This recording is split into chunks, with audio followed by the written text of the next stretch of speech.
Hi guys, welcome back to my course. మనం అప్పుడప్పుడు వింటూ ఉంటాం మాల్వేర్, ట్రోజన్, వైరస్ అని ఇట్లా కొన్ని నేమ్స్ అయితే మనం అప్పుడప్పుడు వింటూ ఉంటాం అనమాట. వీటిని మనం ఏమంటాం అంటే టెర్మినాలజీస్ అంటాం అనమాట. మనం ఈ వీడియోలో ఇంపార్టెంట్ టెర్మినాలజీస్ గురించి మాట్లాడదాం అనమాట. హ్యాకింగ్ లో మనకి ఇంపార్టెంట్ టెర్మినాలజీస్ గురించి మనం ఈ వీడియోలో డిస్కస్ చేద్దాం. మనకి చాలా ఇంపార్టెంట్ అనమాట. మనం అందులో ఫస్ట్ టెర్మినాలజీ చూసుకున్నట్టయితే హ్యాక్ వాల్యూ. హ్యాక్ వాల్యూ అంటే ఇప్పుడు సపోజ్ గా వేరే వాళ్ళు మన ఫేస్బుక్ అకౌంట్ ని హ్యాక్ చేశారు అనమాట. హ్యాక్ చేసి వాళ్ళ ఇష్టం వచ్చినట్టు చేస్తున్నారు అనమాట.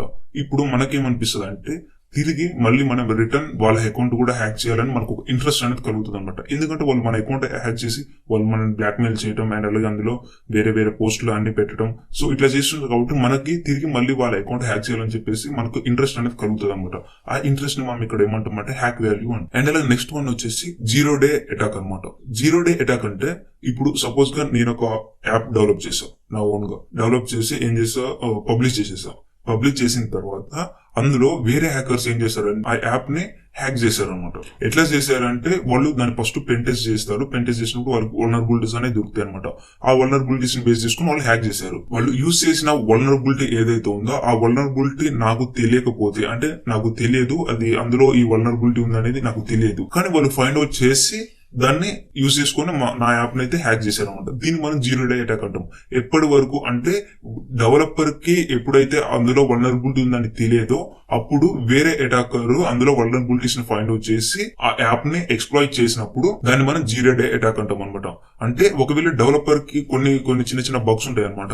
సో ఆ బగ్స్ ఆల్రెడీ డెవలపర్ కి తెలిసే ఉంటాయి. డెవలపర్ కి తెలిసినా కూడా నువ్వు వాటిని యూజ్ చేసుకుని హ్యాక్ చేస్తే దాన్ని మనం 0 day అటాక్ అనం. డెవలపర్ కి తెలియకుండా ఏదైతే ఉన్నాయో బగ్స్ వాటిని మనం యూస్ చేసుకుని హ్యాక్ చేస్తే దాన్ని 0 day అటాక్ అంటాం అనమాట. అండ్ నెక్స్ట్ టర్మ్ వచ్చేసి వల్నరబిలిటీ. వల్నరబిలిటీ అంటే ఏం లేదు, లూప్ హోల్ అనమాట, వీక్ పాయింట్. అంటే ఇప్పుడు మనం దేన్ని హ్యాక్ చేయాలన్నా ఫస్ట్ దాని వల్నరబిలిటీ అనేది మనం ఫైండ్ అవుట్ చేయాలంటే వీక్ పాయింట్ ఏందో మనం ఫస్ట్ తెలుసుకోవాలన్నమాట. ఆ వీక్ పాయింట్ ని బేస్ చేసుకొని మనం ఆ యాప్ లో గానీ ఆ వెబ్సైట్ లో గానీ ఎంటర్ అవుతుంటాం. దీన్ని మనం సింపుల్ గా వల్నరబిలిటీ అంటాం. అండ్ నెక్స్ట్ టర్మ్ వచ్చేసి డైజీ చైనింగ్. డైజీ చైనింగ్ అంటే ఇప్పుడు సపోజ్ గా ఒక నెట్వర్క్ లో ఒక 10 సిస్టమ్స్ కనెక్ట్ అయి ఉన్నాయి అనమాట. 10 సిస్టమ్స్ కనెక్ట్ అయి ఉంటే ఫస్ట్ అందులో మనం ఒక సిస్టమ్ ని హ్యాక్ చేస్తాం ఒక వల్నరబిలిటీ యూజ్ చేసుకొని. ఫస్ట్ సిస్టమ్ ని ఏ వల్నరబిలిటీ అయితే యూజ్ చేసుకొని హ్యాక్ చేసామో సేమ్ అదే వల్నరబిలిటీ యూజ్ చేసుకొని సెకండ్ సిస్టమ్ ని హ్యాక్ చేస్తాం. అండ్ అలానే ఆ నెట్వర్క్ లో కనెక్ట్ అయి ఉన్న 10 సిస్టమ్ ని సేమ్ వల్నరబిలిటీ యూజ్ చేసుకొని మనం అటాక్ చేస్తే దాన్ని మనం డైజీ చైనింగ్ అంటాం అనమాట. అంటే ఫస్ట్ వల్నరబిలిటీ యూజ్ చేసుకొని ఫస్ట్ సిస్టమ్ ని హ్యాక్ చేసాం. హ్యాక్ చేసినప్పుడు మళ్ళీ ఏం చేస్తామంటే ఆ హ్యాక్ చేసిన సిస్టమ్ ని యూజ్ చేసుకొని అందులో ఇంకో సిస్టమ్ లో ఏం వల్నరబిలిటీస్ ఉన్నాయని ఫైండ్ అవుట్ చేస్తాం అనమాట. ఫైండ్ అవుట్ చేసి అందులో సేమ్ వల్నరబిలిటీని యూజ్ చేసుకొని మళ్ళీ దాన్ని హ్యాక్ చేస్తాం. అట్లా ఒక్కొక్క దాన్ని చేసుకుంటూ ఆ నెట్వర్క్ లో ఉన్న 10 సిస్టమ్ ని మనం హ్యాక్ చేసి దాన్ని డైజీ చైనింగ్ అంటాం అనమాట. అంటే సింపుల్ గా ఒకే వల్నరబిలిటీ యూజ్ చేసుకొని అన్ని సిస్టమ్స్ ని హ్యాక్ చేసి మనం డైజీ చైనింగ్ అంటాం. అండ్ నెక్స్ట్ టర్మ్ వచ్చేసి ఎక్స్ప్లాయిట్ అనమాట. ఇప్పుడు మనం ఒక వల్నరబిలిటీ అనేది ఫైండ్ అవుట్ చేస్తాం. ఒక యాప్ ని హ్యాక్ చేయాలంటే ఫస్ట్ అందులో ఉన్న వల్నరబిలిటీస్ ని ఫైండ్ అవుట్ చేస్తాం. ఫైండ్ అవుట్ చేసిన తర్వాత దాన్ని మనం ఆ వల్నరబిలిటీని బ్రేక్ చేసుకొని లోపలికి ఎంటర్ అవ్వాలి అంటే మనకు ఒక ఎక్స్ప్లాయిట్ అనేది కావాలన్నమాట.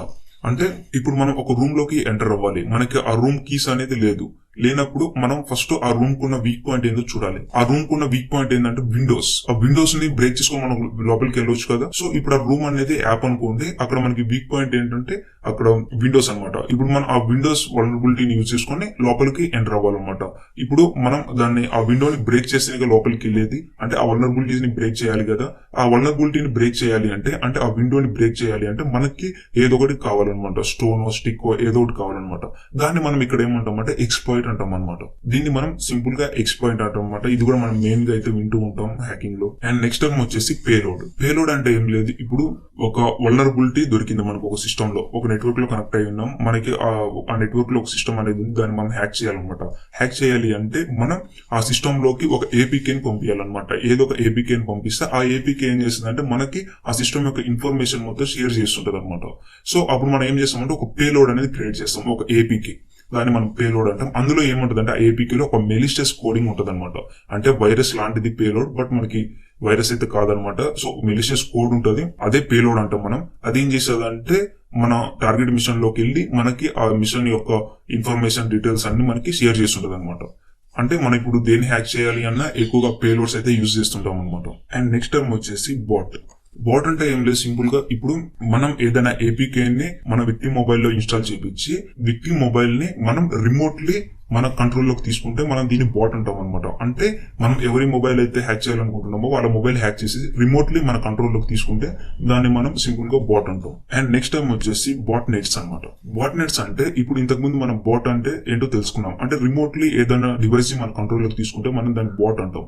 అదే బాట్ నెట్స్ అంటే అట్లా రిమోట్లీగా మనం కొన్ని థౌసండ్స్ ఆఫ్ కొన్ని హండ్రెడ్స్ అండ్ అలాగే కొన్ని నెంబర్ ఆఫ్ డివైజెస్ ని మన కంట్రోల్లోకి తీసుకుంటే రిమోట్లీ దాన్ని మనం బాట్ నెట్స్ అంటాం అనమాట. అంటే దీన్ని ఎక్కువగా ఎక్కడ యూజ్ చేస్తారంటే ఇప్పుడు సపోజ్ గా డీడాస్ అటాక్ చేయాలి, ఒక పెద్ద వెబ్సైట్ మీద మనం డీడాస్ అటాక్ చేయాలి. అంతకంటే ముందు హ్యాకర్ ఏం చేశాడంటే కొన్ని థౌసండ్స్ ఆఫ్ మొబైల్స్ ని రిమోట్ గా తన కంట్రోల్ లోకి తీసుకుంటాడు అనమాట. అంటే ఒక మాల్వేర్ ని, ఒక పేలోడ్ ని పంపించేసి అన్ని మొబైల్స్ లోకి అందరి చేత ఇన్స్టాల్ చేయించి అన్ని మొబైల్స్ తన కంట్రోల్ లోకి తీసుకుంటాడు అనమాట. తన కంట్రోల్ లోకి తీసుకొని అన్నిటిని ఒక నెట్వర్క్ లో కనెక్ట్ చేసి ఒక సాఫ్ట్వేర్ లాగా ఫామ్ చేస్తాడు అనమాట.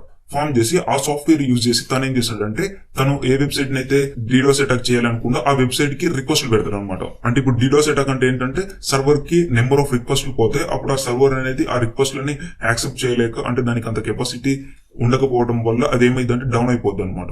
సో అందుకని ఏం చేశాడంటే కొన్ని థౌసండ్స్ ఆఫ్ మొబైల్స్ ని తను కంట్రోల్లోకి తీసుకొని రిమోట్ గా తను మొత్తం ఒక బాట్ ఫామ్ చేసి అట్లా ఆ వెబ్సైట్ల మీద డీడాస్ అటాక్స్ అండ్ అలాగే డాస్ అటాక్స్ చేస్తుంటారు అనమాట. దీన్ని మనం సింపుల్ గా బాట్ నెట్స్ అంటాం. అండ్ నెక్స్ట్ వచ్చేసి మాల్వేర్. అంటే మనం అప్పుడప్పుడు వింటూ ఉంటాం ఈ సిస్టమ్ మాల్వేర్ కి ఇన్ఫెక్ట్ అయింది అండ్ అలాగే ఈ వెబ్సైట్ అనేది మాల్వేర్ కి ఇన్ఫెక్ట్ అయింది అని చెప్పేసి. అంటే మాల్వేర్ అంటే ఏంటంటే ఇది కూడా వైరస్ లాంటిదే, బట్ వైరస్ కాదనమాట. దీన్ని కూడా ఒక హ్యాకర్ క్రియేట్ చేస్తాడనమాట. ప్రోగ్రామింగ్ లాంగ్వేజ్ తో రాస్తాడనమాట. ఎట్లా రాస్తాడంటే ఈ వెబ్సైట్ లోకి వెళ్ళిన తర్వాత నాకు ఇన్ఫర్మేషన్ ని పంపించు అని తను ఇట్లా చెప్తూ రాస్తాడనమాట. అప్పుడు ఆ మాల్వేర్ ని ఆ వెబ్సైట్ లో ఇన్సర్ట్ చేస్తాడు, పంపించేశాడు. పంపించినప్పుడు సేమ్ తనకి ఈ హ్యాకర్ ఏం చెప్పాడో సేమ్ అదే పని చేస్తుంది అనమాట. అంటే తనకి కావాల్సిన డేటాను కలెక్ట్ చేసి హ్యాకర్ కి పంపిస్తుంది. దానికి ఏ పని చెప్తే అది చేస్తుంది అనమాట. అంటే మాల్వేర్ అంటే ఒక మెలిషియస్ కోడ్ అనమాట. అండ్ నెక్స్ట్ టైం వచ్చేసి యాడ్వేర్ అనమాట. యాడ్వేర్ అంటే ఇదేం చేస్తుంది అంటే మన సిస్టమ్ లోకి ఎంటర్ అయిన తర్వాత మనం గూగుల్లో ఎటువంటి ఇన్ఫర్మేషన్ ఎక్కువగా సర్చ్ చేస్తున్నాం అండ్ అలాగే యూట్యూబ్ లో ఎటువంటి వీడియోస్ ఎక్కువగా వాచ్ చేస్తున్నాం అనేది ఇది అబ్జర్వ్ చేస్తుంది అనమాట. ఒకవేళ సపోజ్ గా ఇప్పుడు మనం గూగుల్లో ఎక్కువగా సైబర్ సెక్యూరిటీ రిలేటెడ్ గా మనం రీసెర్చ్ చేస్తున్నాం అనమాట. అప్పుడు ఈ యాడ్వేర్ ఏం చేస్తుంది అంటే అబ్జర్వ్ చేసి మనం దేని గురించి ఎక్కువగా బ్రౌజింగ్ చేస్తున్నామో దానికి రిలేటెడ్ యాడ్స్ అనేది డిస్ప్లే చేస్తుంది అనమాట మన స్క్రీన్ మీద. సైబర్ సెక్యూరిటీ రిలేటెడ్ ఎక్కువగా రీసెర్చ్ చేస్తున్నాం, దానికి రిలేటెడ్ మనకి కొన్ని యాడ్స్ ప్లే చేస్తుంది అనమాట. అంటే cyber security courses available in free అని ఇట్లా మనకి యాడ్స్ ప్లే చేస్తుంది.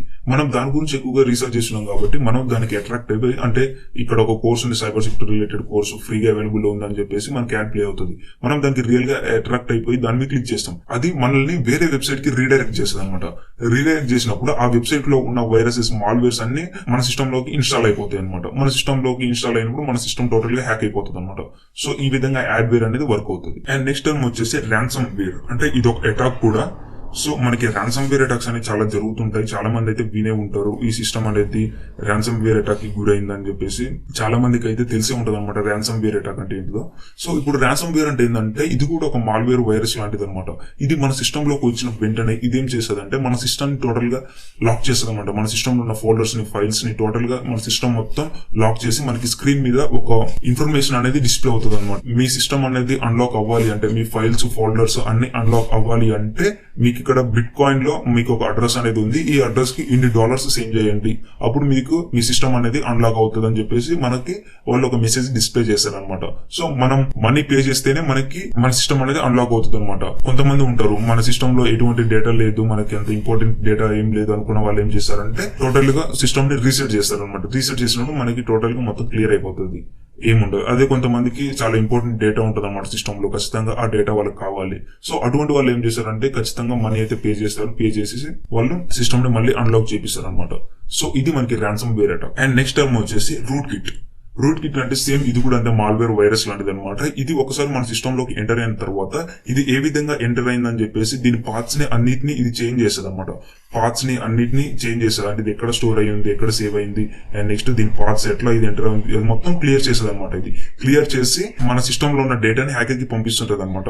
ఒక సైబర్ సెక్యూరిటీ ఎక్స్పర్ట్ కూడా దీన్ని ఫైండ్ అవుట్ చేయాలంటే టైం పడుతుంది అనమాట. సో అంత పవర్ఫుల్ అనమాట రూట్ కిట్ అనేది. సో చాలా డేంజర్ అని చెప్పొచ్చు మనం ఇది. అండ్ నెక్స్ట్ టైం వచ్చేసి బ్యాక్ డోర్. బ్యాక్ డోర్ అంటే ఏం లేదు. ఇప్పుడు సపోజ్ గా ఒక హ్యాకర్ మన సిస్టమ్ ని హ్యాక్ చేశాడు. హ్యాక్ చేసిన తర్వాత తనకు కావాల్సిన డేటాని తీసుకొని వెళ్ళిపోయారు. తర్వాత తను మళ్ళీ మన సిస్టమ్ ని మళ్ళీ హ్యాక్ చేయాలనుకుంటూ, హ్యాక్ చేయాలంటే మళ్ళీ తను ఫస్ట్ నుంచి అంతా ప్రాసెస్ చేయాలన్నమాట. అంటే మన సిస్టమ్ గురించి ఇన్ఫర్మేషన్ గ్యాదర్ చేయాలి అండ్ వల్నరబిలిటీస్ ని స్కాన్ చేయాలి, మళ్ళీ ఫస్ట్ నుంచి మొత్తం ప్రాసెస్ చేయాలన్నమాట. సో అప్పుడు ఇదంతా అవసరం లేకుండా తను ఏం చేశాడంటే ఫస్ట్ టైం హ్యాక్ చేసినప్పుడే మన సిస్టమ్ లో ఒక బ్యాక్ డోర్ ని క్రియేట్ చేసి పెట్టుకుంటాడు అనమాట. క్రియేట్ చేసి పెట్టుకొని తనకి ఎప్పుడు కావాలి అంటే అప్పుడు మన సిస్టమ్ లోకి ఆ బ్యాక్ డోర్ ని యూజ్ చేసుకొని వస్తుంటాడు, వెళ్తుంటాడు అనమాట. సో ఈ విధంగా బ్యాక్ డోర్ అనేది యూజ్ అవుతుంది. అండ్ నెక్స్ట్ టర్మ్ వచ్చేసి కీలాగర్. కీలాగర్ అంటే ఏం లేదు, ఇప్పుడు మనం ఎవరన్నా మొబైల్లో తన కీబోర్డ్ లో ఏం టైప్ చేస్తున్నాడు అని తెలుసుకోవాలనుకుంటున్నాం. అప్పుడు మనం కీలాగర్ అనే ఈ సాఫ్ట్వేర్ ని తన మొబైల్లో ఇన్స్టాల్ చేసినప్పుడు ఏమవుతుందంటే తన కీబోర్డ్ లో ఏమేమి టైప్ చేస్తుందో అది మొత్తం క్యాప్చర్ చేసి మనకు పంపిస్తుంది అనమాట. అంటే ఇప్పుడు సపోజ్ గా మనం దీన్ని యూజ్ చేసుకొని సోషల్ మీడియా అకౌంట్స్ యొక్క పాస్వర్డ్స్ కూడా తెలుసుకోవచ్చు అనమాట వేరే వాళ్ళే. సపోజ్ ఇప్పుడు మీ ఫ్రెండ్ యొక్క ఫేస్బుక్ అకౌంట్ హ్యాక్ చేయాలంటే తన మొబైల్లో మీరు కీలాగర్ అనేది ఇన్స్టాల్ చేసి పెడితే తను తన ఫేస్బుక్ లో లాగిన్ అయ్యేటప్పుడు ఈమెయిల్ పాస్వర్డ్ టైప్ చేశారు కదా కీబోర్డ్ లో, దాన్ని క్యాప్చర్ చేసుకుని మనకు పంపిస్తుంది అనమాట. సో ఈ విధంగా కీలాగర్ అనేది యూజ్ అవుతుంది అనమాట. ఇది కూడా చాలా డేంజర్ అని చెప్పొచ్చు. మనం మన సిస్టమ్ లోకి కీలాగర్స్ పంపించినప్పుడు మనం బ్యాంకింగ్ డీటెయిల్స్ అయితే ఎంటర్ చేస్తుంటాం కదా, ఆ బ్యాంకింగ్ డీటెయిల్స్ కూడా అది క్యాప్చర్ చేసుకుని అయితే హ్యాకర్స్ కి పంపిస్తుంటది అనమాట. సో అందుకని ఇది డేంజర్ అని చెప్పొచ్చు మనం. అండ్ నెక్స్ట్ టర్మ్ చూసుకున్నట్లయితే viruses and Trojans and worms అనమాట. సో ఈ మూడు ఒకటే, బట్ కొంచెం డిఫరెన్స్ ఉంటది అనమాట ఈ మూడిటికి. వైరసెస్ అన్న ట్రోజన్స్ అన్న సేమే అనమాట. అంటే వైరస్ అనేది ఒక సిస్టమ్ లోకి ఎంటర్ అవ్వాలంటే దానికి ఏదో ఒక తోడు అనేది ఉండాలన్నమాట. ఏపీకేనో లేదంటే ఇమేజో ఏదో ఒక తోడు ఉండాలన్నమాట. అంటే ఇప్పుడు మనం వైరస్ ని పంపించాలంటే దాన్ని ఏపీకే వెనకాలైనా ఇమేజ్ వెనకాలైనా ఇంజెక్ట్ చేసి పంపించాలన్నమాట వైరస్ ని. సేమ్ ట్రోజన్స్ కూడా అంతే. వార్మ్స్ ఉంటాయి అనమాట. వార్మ్స్ అంటే ఏంటంటే ఇప్పుడు ఒక నెట్వర్క్ లో ఒక 10 మొబైల్స్ ఉన్నాయి, మనం హ్యాక్ చేయాలన్నమాట. మనం వార్మ్ ని ఒక మొబైల్ కి పంపిస్తే అదేం చేస్తుంది అంటే అది ఆ మొబైల్లో ఉంటూ ఇంకో వార్మ్ ని క్రియేట్ చేసుకొని అదే నెట్వర్క్ లో ఉన్న ఇంకో మొబైల్ కి పోతుంది అనమాట ఆటోమేటిక్ గా.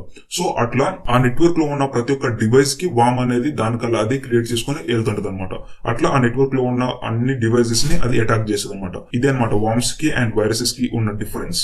సో గైస్ ఈ మనకి ఇంపార్టెంట్ టర్మ్స్ అనమాట హ్యాకింగ్ లో. ఈ టర్మ్స్ అయితే మీకైతే బాగా అయితే గుర్తుండాలన్నమాట. మనం హ్యాకింగ్ ఫీల్డ్ లోకి అండ్ అలాగే సైబర్ సెక్యూరిటీ ఫీల్డ్ లోకి ఎంటర్ అవుతున్నామంటే మనకి ఈ టర్మ్స్ అనే మనకి ఎక్కువగా వినిపిస్తాయి అనమాట. సో మనకి చాలా ఇంపార్టెంట్ బాగా